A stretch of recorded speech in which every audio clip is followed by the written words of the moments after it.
probably going to be like an interaction between Stone Cold and the Revival. I certainly hope so. Or at least some retro tag team and the Revival.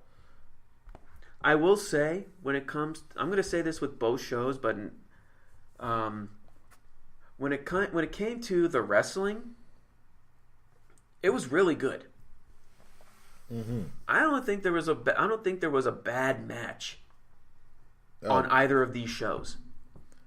Oh, for me, this week of Raw and SmackDown? Mm-hmm. That will agree with you.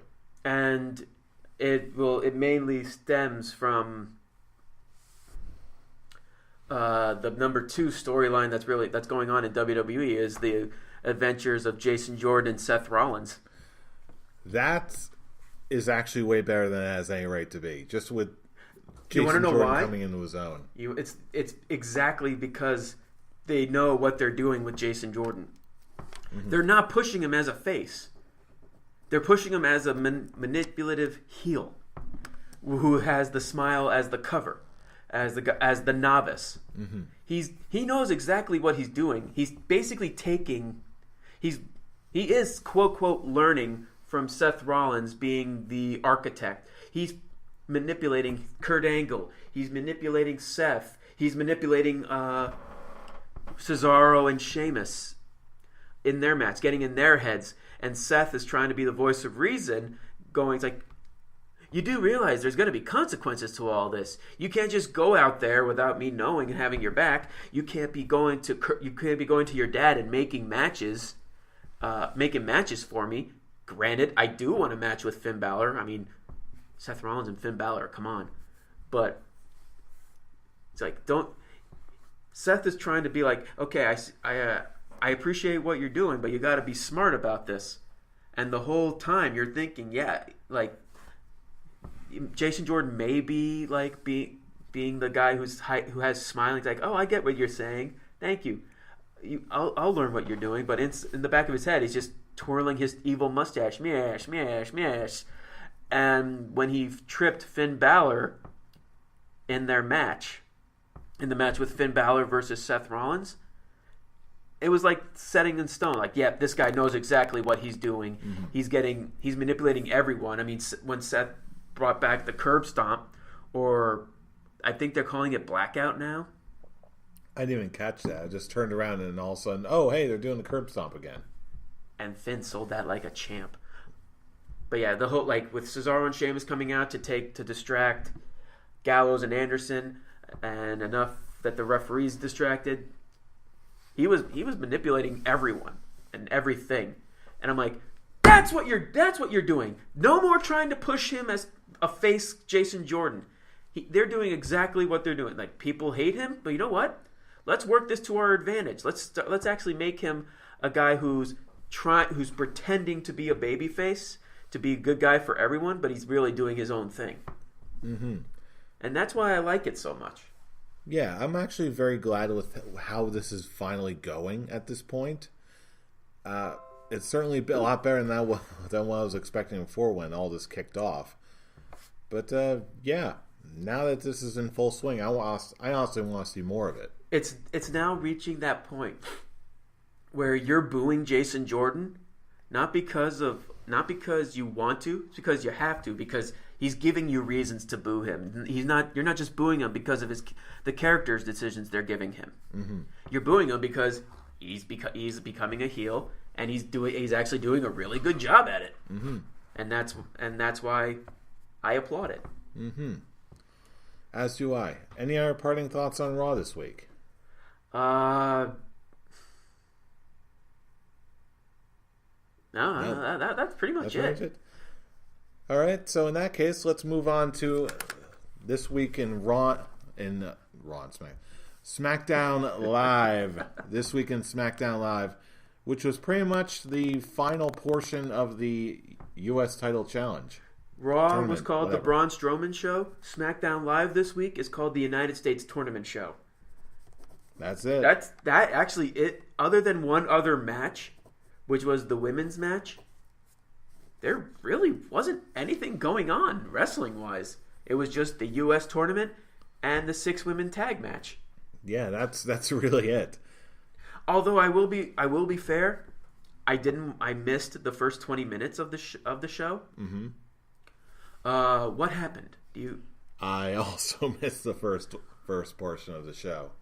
Okay, so yeah, I maybe it had something to do with the New Day and Jinder, which was the segue into the tournament match. Yes, but yeah, all the matches were very good. This was I'm gonna say this was one of Jinder's best matches. Actually, both matches were actually good. See, this is what they should have been doing. They should have done this with Jinder long before they gave him a title. Or the title. Yeah, I think that just the way he's being presented here, I think this is where Jinder is going to live for a very, very long time. That's not necessarily even a bad thing. No, it actually is. They're basically slowly rebuilding him. Like, they threw him in the main event. He's out of the main event. Now that we want to make him something, let's start him now from the ground up, and now let's have him go for the mid-card title and put on some pretty good matches with the lower card. Mm-hmm.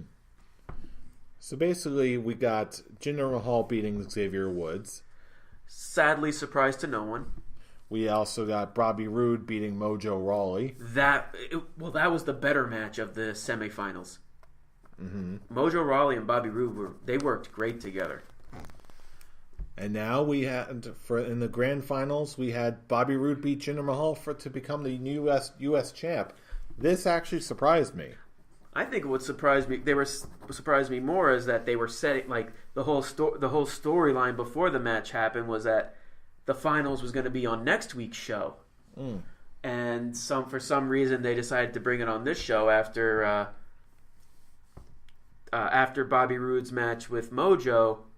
The Sing 1 and Sing 2 decided to show up and beat the ever-loving shit out of him, with Jinder Mahal enjoying it, saying, okay, now I'm looking forward to what you're going to bring next week.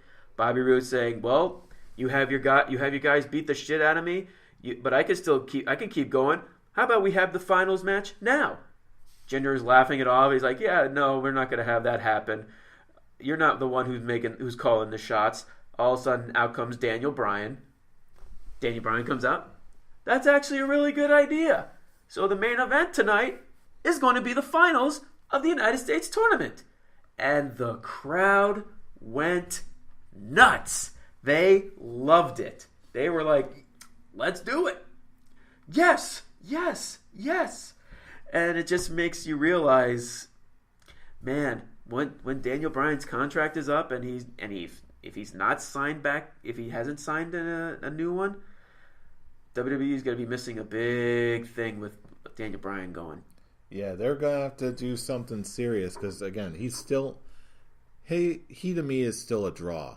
But even so, just looking at the way they reacted to the U.S. title tournament, with the way the crowd reacted, it proves to me that the whole thing is working.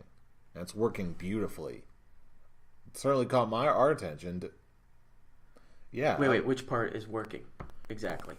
The whole tournament and the way the whole tournament and the way the U.S. title is being presented right now.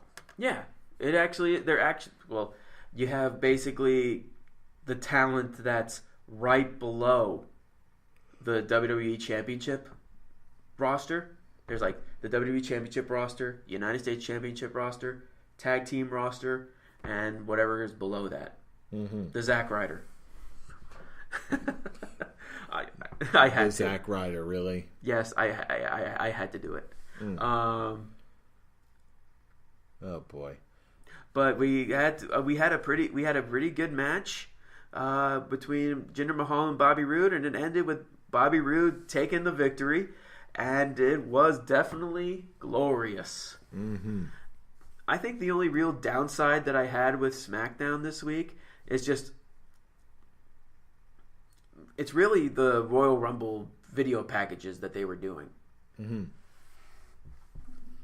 Yeah. I guess that was the only real criticism I had with it, that they just were wasting time with all these little videos of how each of them is going to win the Royal Rumble. Which is sort of a time-honored tradition at this point. It is, but like before they always sprinkled it. they've always sprinkled it throughout the shows. It didn't feel like it took entire segments, which in SmackDown's case, it did. Entire segments of the show were dedicated to different video packages between the women and the men for the Royal Rumble.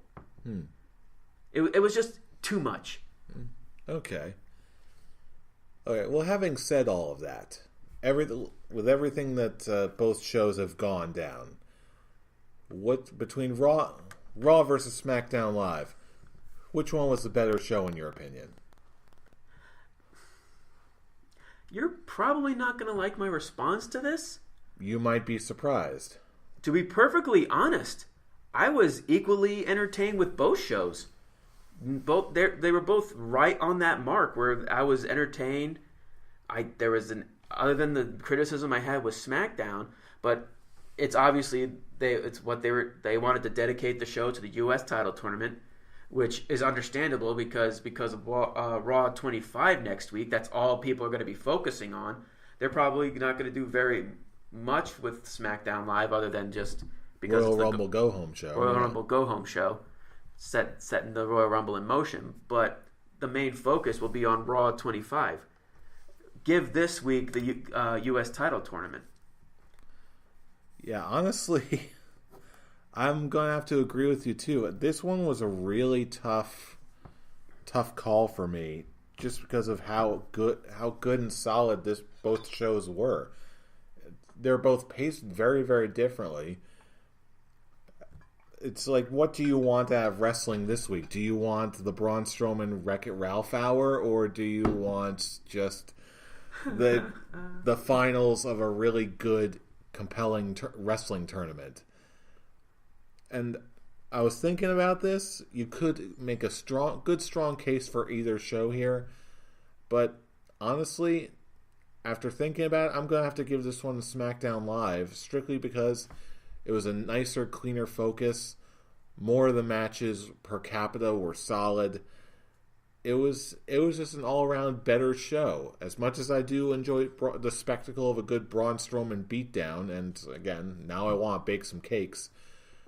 As far as a straight-up good, interesting wrestling show, I'm going to have to go with SmackDown Live for this week. I could see where you're going with it. You're right. The Raw was a more spectacle show, especially considering they had Braun Strowman flip over a truck. Raw had the sizzle. SmackDown had the stick. It was spectacle versus story. Mm-hmm. And just straight up wrestling all the time. Well, it was like I said earlier, when it came to the wrestling on both shows, they delivered. I think the only real bad match that I had was on Raw with Sasha Banks versus was that Sonya Deville? Sonya Deville, whatever. Sonya Deville. That's it. That was really the only real bad match of the show, but granted, it's probably my bias of my hatred for Sasha Banks, but the match just didn't work for me. Every other match did. Asuka versus Nia Jax did. The 6-women tag team match on SmackDown did. There really wasn't any, in my opinion, bad matches. Hell, even the cruiserweight match between Cedric Alexander and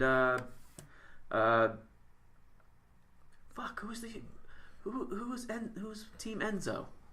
Oh wow, that's really sad. Tony Abs. Tony Abs. Isn't that what Enzo called him? I didn't even catch that segment. I really did not. Tony Nese, you mean? Tony Nese, but he called him Tony Abs. Tony Abs. Because abs, man. Abs, man. And then Goldust. He's an abs man. Where? And then Goldust calls. I actually got a good chuckle out of this. He called Enzo. If Enzo was a movie, he'd go straight to DVD. And snap! And then I just go, call DVD Phil. He can confirm this. Now I want to see Goldust versus Toru Yano. It'll never happen. Nah, sadly. And then he calls Cedric Alexander a smash hit, like just trying to get Cedric Alexander over. He already is over.